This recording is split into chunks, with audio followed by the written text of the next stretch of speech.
and was one of only 2 dogs out of the 50 to pass the test when he took it. Proud mama me.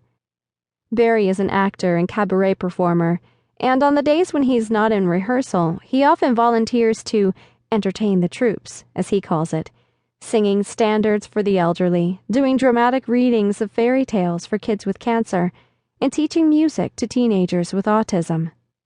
He'd seen someone working with a therapy dog at Children's Memorial Hospital, and when he found out how meaningful that work can be, he asked if he could borrow Dumpling and see if he was the right kind of dog. Dumpling turned out to be more than the right kind of dog. He turned out to be a total rock star and has become a favorite at all of their stops. The fact that Barry has snagged many dates with handsome doctors and male nurses using Dumpling as bait is just a bonus for him. Dumpling loves the work, and I love knowing that he spends at least 1 or 2 days a week out and about with Barry, instead of just lazing around and getting too many treats from his pals at Best Friend's doggy daycare. Dumpling is the kind of dog that makes people on the street do double and triple takes and ask in astonished voices, "What kind of dog is that?" His head is way too small for his thick, solid body, and his legs are too spindly. His eyes point away from each other like a chameleon. One side of his mouth curls up a little, half elvish, half palsy victim, and his tongue has a tendency to stick out just a smidgen on that side. He was found as a puppy running down the median of a local highway, and I adopted him from Paws 5 years ago, after he had been there for nearly a year. He is, without a doubt, the best thing that ever happened to me.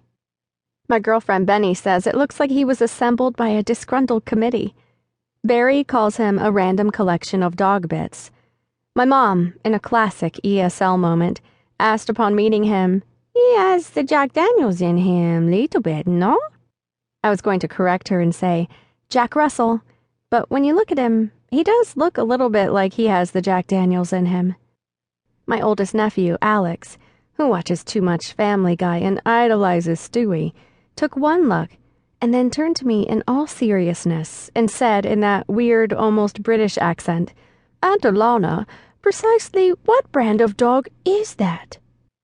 I replied, equally serious, that he was a purebred Westphalian stoathound.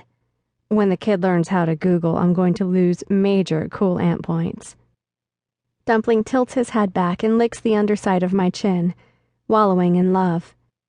"Dog, you are going to be the death of me. You have got to let me sleep sometime." These words are barely out of my mouth when he leaps up and starts barking in a powerful, growly baritone that belies his small stature. The third bark is interrupted by the insistent ringing of my buzzer. Crap. Yes, you are very fierce. You are the best watchdog. Let's go see what the crazy man wants. Only one person would have the audacity to ring my bell at 1:45 on a weeknight. Patrick Conlon. Yes, the Patrick Conlon. Owner and executive chef of Conlon Restaurant Group, based here in Chicago. 3 local restaurants, Conlon, his flagship white tablecloth restaurant, housed in a Gold Coast historic mansion, which recently received a coveted 2nd Michelin star. Patrick's, a homey, high-end comfort food place in Lincoln Park, and PC Grub, his newest endeavor, innovative bar food in the suddenly hot Logan Square neighborhood, dangerously close to my apartment. He also has Conlon Las Vegas, Conlon Miami, and is in negotiations to open PC Grub in both those cities, and a one-off project looming in New York as well. But even if you have never eaten in one of Patrick's restaurants, you have probably seen him on Food TV, where he has 2 long-running shows, Feast, where he demonstrates home versions of his restaurant recipes and special menus for entertaining, and Conlon's Academy, which is a heavily technique-based show for people who really want to learn professional-level cooking fundamentals as they relate to a passionate home cook. Maybe you've seen him guest judging on Top Chef, snarking and sparring with Tom Colicchio, Padma getting all giggly and tongue-tied in his handsome presence. Or judging on Iron Chef America, disagreeing charmingly with Jeffrey Steingarten at his curmudgeoniest. Or on a booze-fueled tour of the best Chicago street food with Anthony Bourdain. Or giving his favorite